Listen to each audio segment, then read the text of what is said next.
One of the things in America that's extremely popular is the concept of having a firearm in their home for self-defense. And one of the most popular firearms today is the AR-15 rifle or the M4 style carbine.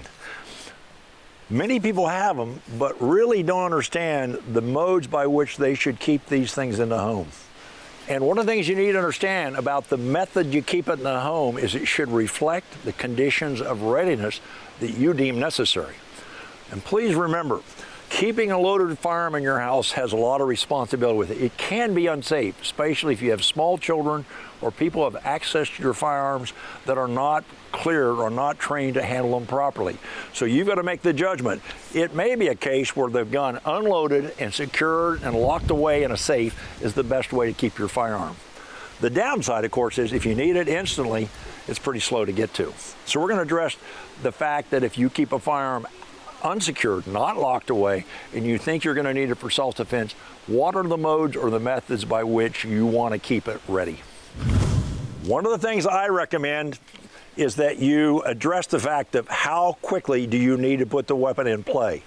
I'm a firm believer that if you say, for example, you have a gun that's accessible, but you don't want it to be able to be put into play by unauthorized people, one way to approach security in a home is to put the magazine separate from the firearms, so that if you need it, you have to access the magazine, which is secure, put it in the weapon, charge it, and get into the fight. But obviously that's pretty slow, particularly on where you keep that spare magazine.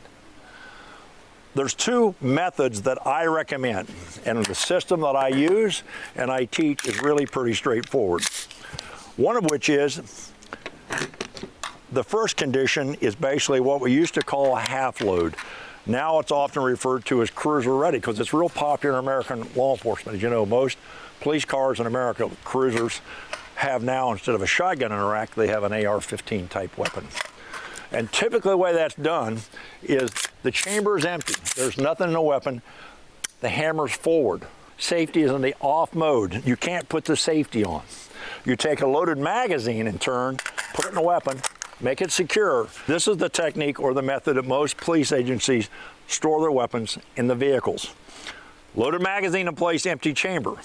The system I prefer and recommend is, if this is the way it's going to be, for example, my key, if you walk into my home, if you see an AR with the dust cover open on this side, or the safety in the fire mode on this side, and the magazine in place, I instantly know that any weapon I have, dust cover open, safety is in the fire mode, magazine in place, it's half loaded. In other words, there's nothing in the chamber. And in order to put this weapon into play, I pick it up, grab the charging handle, pull the rear leg go, and now I've got a weapon. All I have to do is pull the trigger to make a loud noise.